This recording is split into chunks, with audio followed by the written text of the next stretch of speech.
माझ्या डोळ्यासमोर लख्यावर वार केला।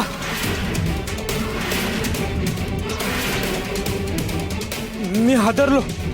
ती हसून म्हणाली, 3 आकडे मोजायच्या आत पळायचं असेल तर पळ। तू पळ, मी सोडते तुला। का तर मी समजा गावात जाऊन सकू चेटकी नाही हे समजा जगाला सांगेन। झालं तर मग म्हणजे ही चेटकी नाही आणि तिनेच खून केलाय हे हा सांगतोय। नाही बुवा, खरी गोम तर पुढेच आहे। मी जे घेऊन पळत तर सुटलो, ते पुढे नक्की काय करते ते बघायला मी तिथंच दडून बसलो आणि बघायला लागलो। मग पुढं काय झालं बिक्या? अव त्याच वेळी ही आपली खरी सखुताई घाबरत धावत तिकडून आली। ते बघून मी जागच्या जागी थिजलोच, डोळे फाडून टकटक बघायला लागलो। कारण तवा माझ्या डोळ्यासमोर 2 सकू एकमेकींच्या अगदी समोरासमोर उभ्या ठाकल्या होत्या।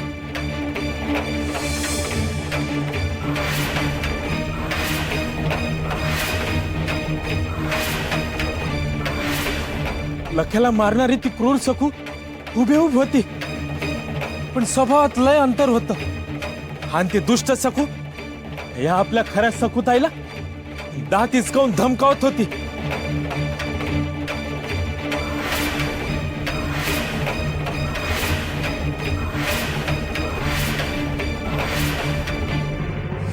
चिंगरोबानेच पाठवला ना तुला? आता कशी बरोबर सापळ्यात सापडलीस। अगं मी नाही, तूच मारलंस ना त्यांना या कुऱ्हाडीनं। आपल्या डोळ्यांनी बघून तो भिक्या पळाला ना गावाकडे। आता तो सगळ्यांना काय सांगणार की सखून लक्याला मारलं।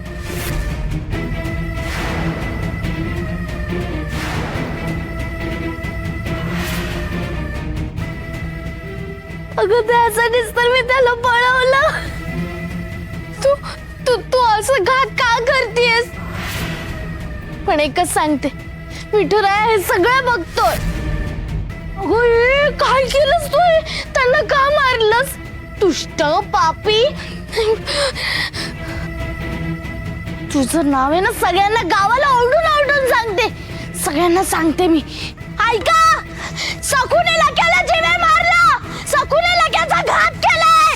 बघा, आता रमाईच्या म्हणण्यानुसार याच सखूने जर 2 रूपं घेतली असती तर ती 2 रूपं एकमेकांशी भांडली नसती, वाद घातला नसता। पण मारेकरी सकूचं रूप तर बाबाजींनी घेतलं होतं।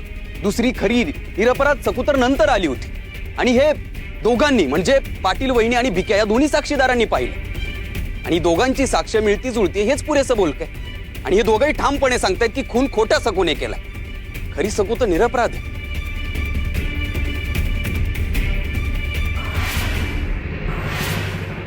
बघितला, सकुताई जीव तोडून कवापासून सांगत होत्या।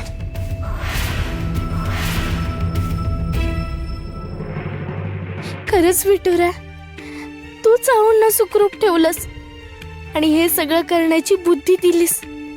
तुझे कसे आणि किती आभार मानू। थेट मृत्यूदंडातून तुम्हाला सोडवलंस। पाटील, आता वहिनी आणि भिक्या हे दोघंही प्रत्यक्षदर्शी साक्षीदार समोर आलेले आणि दोघांनीही वेगवेगळ्या ठिकाणाहून ही घटना बघितलेली। तेव्हा आता हे सिद्ध झालंय की सकू निर्दोष।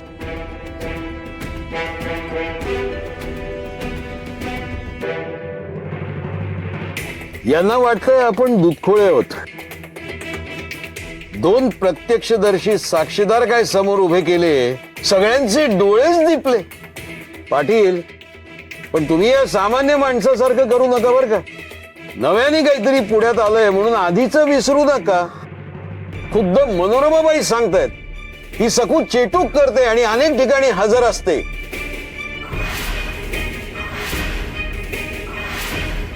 मग 2-2 सकू एकत्र बघायला तुम्हाला शेखी मिरवायची असेल तर मग या भिक्याला इथे आणून काय सिद्ध करताय? त्यापेक्षा त्या खोट्या सकूला इथं समोर आणून उभं करा ना। त्या कोठ्या सकुनी मुलं पळवली आहेत हे सिद्ध करा.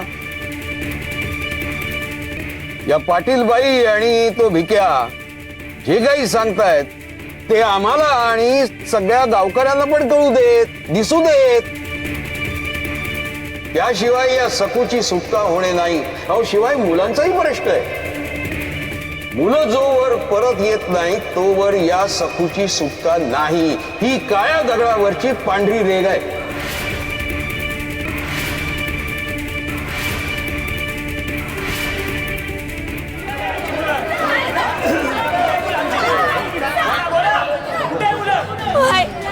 हिला नाही सोडायचं.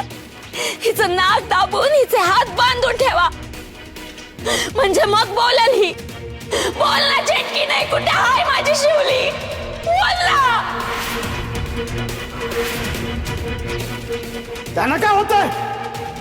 चाप करत चांगली लोळवायची, तेव्हा सांगाल पोरं कुठे आहेत ती. अरे हा अन्याय आहे. सकुने मुलं पळवलेलीच नाहीये तर ती कशी सांगणार मुलं कुठं आहे ते? अरे मुलं खोट्या सकुने पळवली. अहो मग आधी त्या खोट्या सगुला हजर करा म्हटलं ना.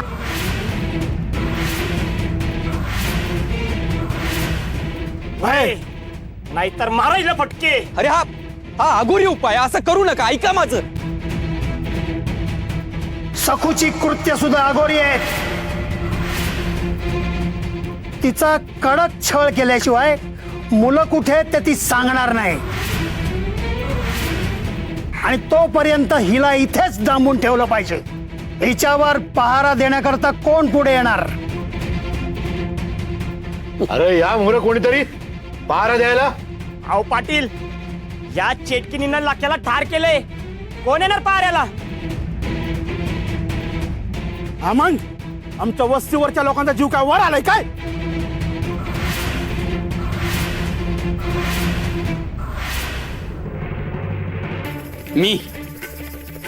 मी घेतो पहाऱ्याची संपूर्ण जबाबदारी. आणि दिगू शेठ बरोबर पहारा द्याय मी बी तयार आहे.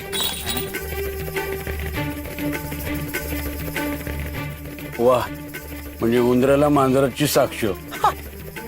तुम्हाला का हसू येत आहे? तुम्हाला ना कुठल्या गोष्टीचा पोचच नाही.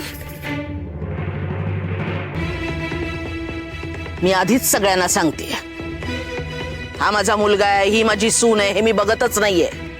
गावकीनं त्याची नोंद घ्यावी आणि मगच पहाऱ्याचं काम दिगूवर आणि या जागल्यावर सोपवावं. रात्रीच्या अंधारात या दोघांनी मिळून सकूला सोडलं तर कुणीही माझ्या घराच्या उंबऱ्यात पाऊल सुद्धा ठेवायचं नाही. आधीच बजावते. असं काही झालंच ना तर याला मी जबाबदार नाही. त्यांची बाजू घेणारे पहारेकरी काय कामाची? बाय बाय, हिच्या बाजूची पारगिरी काय कामाचे? अरे हे काय आहे? मग याच्यावर तोडगा काय? तोडगा आहे ना. बुद्धी, चातुर्य आणि धर्माचं रक्षण यात पारंगत असलेला विद्वान तुमच्या पंचमंडळीत आहे, याचा अभिमान बाळगा. भास्कर बुवा, काय तोडगा काय तो सांगा. आहे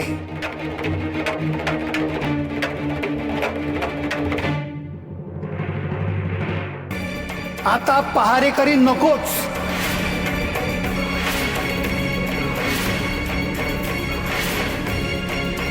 म्हणजे लख्याचा अनुभव लक्षात घेता सखूला पहाऱ्यात ठेवून कोणाचा तरी जीव घालवायचा नाही, तर सरळ एका भक्कम पिंजऱ्यात या सखूला बंद करून ठेवायचं.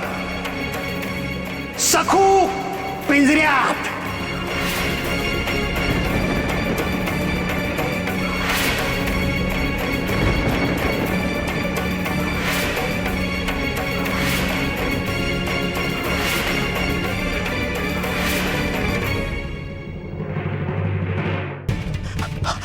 अहो बाबाजी, ती पोरं लय सतावत्यात हो. तुम्ही येणार होता ना? किती वेळ लावला तुम्ही? आता खेळ खेळायचो बाहेर. खेळ, पण खेळ आनंदासाठी नाही खेळायचा, तर रडवण्यासाठी खेळ खेळायचा. अहो त्यालाच कंटाळो. आणि खेळून पोरं का रडतील लय किदळत्यात आणि खिंकाळत्यात. अरे कोणती बी गोष्ट अति झाली की रडू येतच की. हा म्हणजे तुला पाणी प्यायला लावलं तर तू एखादा प्याला पिशील, 2 पिशील, फार फार तर 3 पिशील, पण 20 पेले पाणी पिशील का? नाही नाही रडूच येईल. येईल की नाही रडू? मग तसाच खेळ या पोरांबरोबर खेळायचा. ठीक आहे मग चला तुम्हाला जाताना एक मजा दिसल. पिंजरा दिसल पिंजरा. इंद्रा आणि त्यात काय बघण्यासारखं? अहो असं कसं गावकीत ठरलं हाय चकूला पिंजऱ्यात ठेवायचं. काय? अरे मग आले आले ही चटकदार गोष्ट सांगायची ना आम्हाला. चकू पिंजऱ्यात बंद होणार म्हणजे अडकणार. अडकली अडकली सकू अडकली. वैर्या चल आता योच खेळ या पोरांबरोबर बी खेळूया. पिंजरा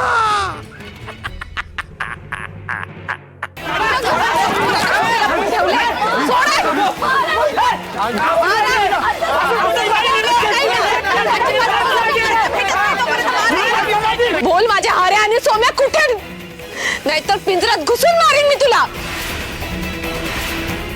अरे काय चाललंय हे?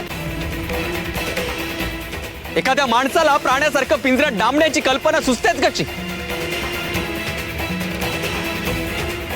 अहो अहो ऐका माझं, मी सहन करेन. माझ्यासोबत माझा विठुरा आहे. तुम्ही शांत राहा, विरोध करू नका. नाही सकू, करणार मी विरोध. या आचरटपणाला मी विरोध करणारच. कारण हे सुभेदार काका, भास्कर बुवा पूर्वग्रह आणि जुने वैयक्तिक राग बाळगून निवाडा करताय. प्रत्यक्षदर्शी साक्ष डावलतायत आणि हे चुकीचं आहे. अरे दिगू, अरे तोंडावर आवर घाल रे बाबा. हे आता पंच आहेत, त्यांचा मान राख. अरे पंच म्हणजे परमेश्वर. आणि हे काय अख्ख्या गावकीमध्ये पंचांना बोलणं म्हणजे धोंडा पायावर मारण्यासारखं आहे बाबा. अरे काका, तू आग भडकवायचं काम करतोय. मनोरमाबाई बोलल्या त्यानुसार गजाभाऊ बोलले, त्याच्यामध्ये चुकलं काय? आणि आम्ही ह्या चेटकिनीला कशाला पाठीशी घालू? हं? रमाई, अगं सकू निर्दोष. ऐक माझं, त्या भोंदू बाबाजीने तुझ्या डोक्यात विष भरलंय. अगं तो सकूचं रूप घेतोय मी आरशात बघितलंय. हे मी तुला अनेक वेळा सांगितलंय. अहो तुम्ही सासूबाईंना उलट बोलू नका.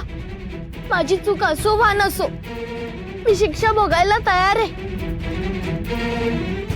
अगं सकू, नको का इतकी सरळ राहूस तू. तुम्हाला हा भयंकर प्रकार करायचा आहे ना, करा. मग मलाही सकू सोबत या पिंजऱ्यात डांबा.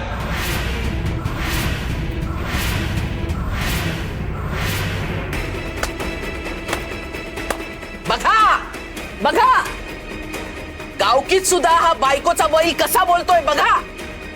म्हणे मला सुद्धा पिंजऱ्यात डांबा. वा. अगं मग दुसरं मी काय म्हणू? तो भोंदू बाबाजी अगोरी शक्तीने सकूचं रूप घेऊन छळतोय. दिगू, परत बाबाजींचं नाव घ्यायचं नाहीस. या नतद्रष्ट सखूमुळे बाबाजी काळ कोठडीत खितपत पडली आहेत. त्याच्यावर आळ घेताना लाज नाही वाटत तुला? नाही रमाई, तो काळ कोठडीत नाहीये. तो मठात बसून खेळ खेळतोय. अरे किती किती खोटं बोलशील तू. म्हटलं ना ते काळ कोठडीतच आहेत. मठ अगदी सुना सुना झालाय. बाबाजी मठात आहे हे दादांत खोट आहे.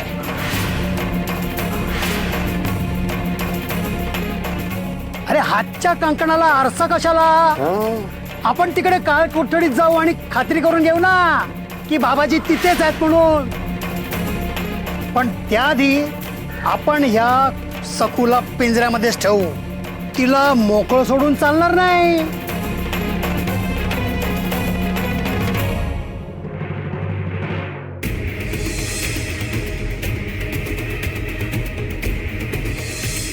बापरे, हे काय बोलून बसले मी. काळकोठडी रिकामी बघून सगळं बिंग फुटेल. चला पाटील, आज काय तो सोक्ष मोक्ष लावूनच टाकू आपण. चला. नाही नको, आता अंधार पडायला लागलाय, आता नका जाऊ. परत येईपर्यंत रात्र व्हायची. नाही पाटील, आता थांबायचं नाही, आता जायचं काळ कोठडीत. चला.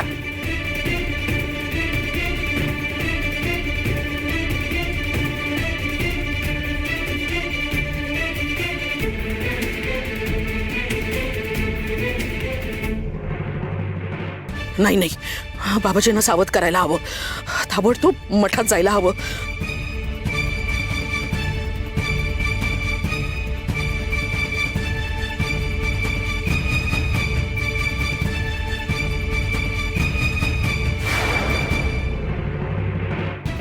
आता ही तुमची लाडकी सखुताई तुमच्या बरोबर तळ्यात मळ्यात खेळणार आहे आणि जो बाद होईल ना त्याला या चेंडूचा एक प्रसाद आणि मी त्याला त्या पिंजऱ्यात बंद करणार. काय खेळायचं ना खेळ पिंजऱ्यात? पण मला भूक लागलीये. मला बी.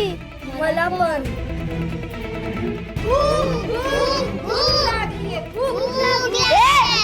मी म्हटलं ना तुम्हाला, आधी खेळायचं आणि मग खायचं बघायचं. कळलं ना? चला खेळा. तळ्यात, मळ्यात, तळ्यात, मळ्यात, तळ्यात, मळ्यात, तळ्यात, मळ्यात, तळ्यात, मळ्यात, मळ्यात.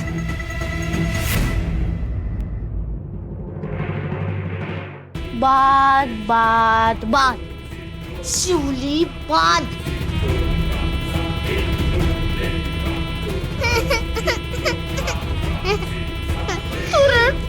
रड होतो आणि तू नको रडू. त्या पिंजऱ्यात जाऊन रड. चल.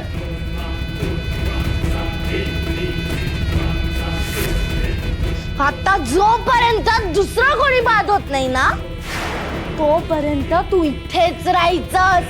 बंद. बाबाजी, बाबाजी, बाबाजी, बाबाजी.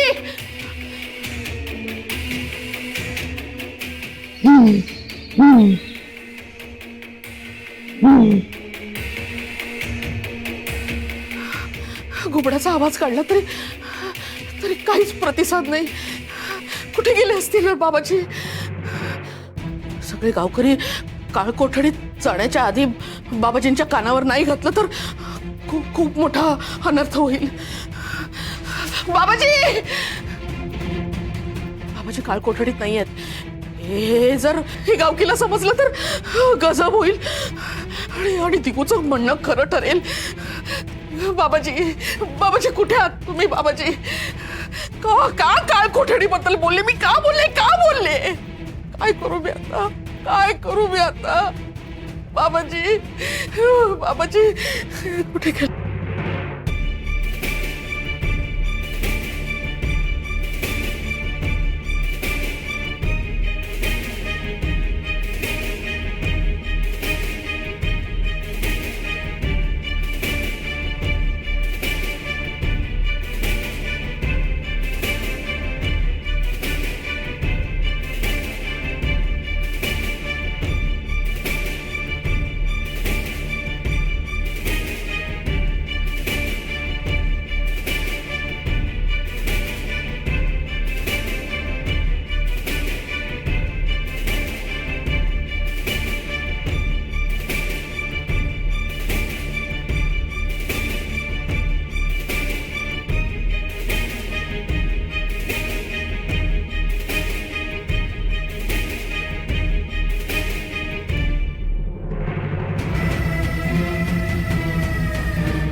चला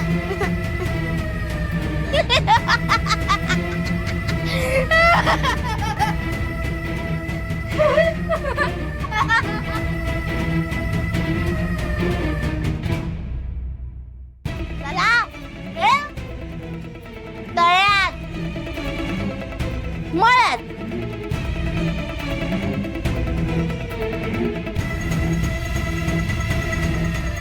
ए गोट्या हे घे हा चेंडू घे आणि तळ्यात मळ्यात खेळायचं आणि जो कोणी बाद होईल ना त्याला हा चेंडू मारायचा आणि जर नाही मारलास ना तर मी तुला मारीन कळलं आणि चेंडू जोरात मारायचा आलेच मी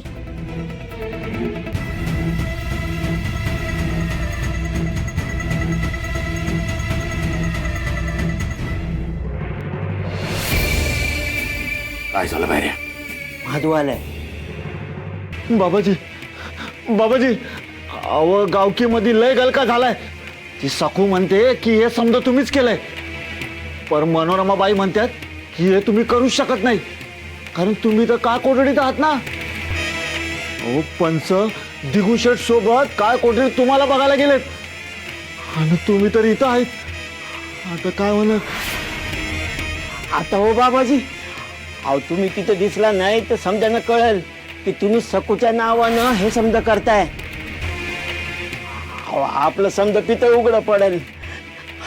आता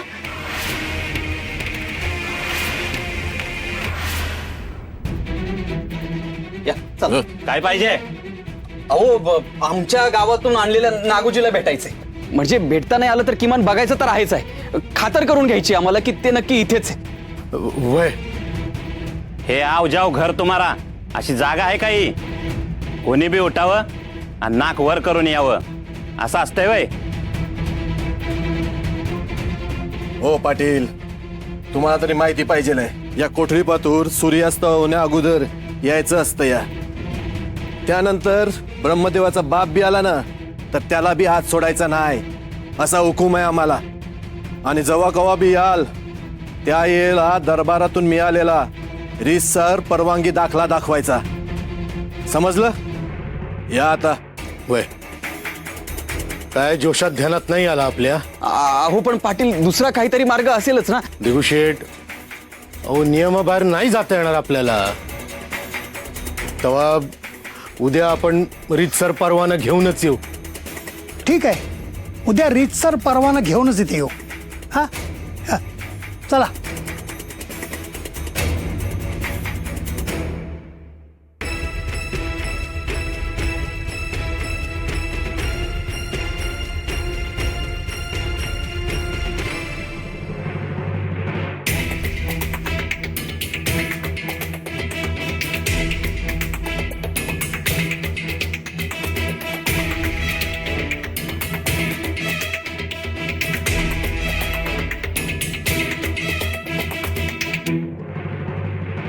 रात्र झाली आणि बाबाची काळ कोठडीत नसणारच.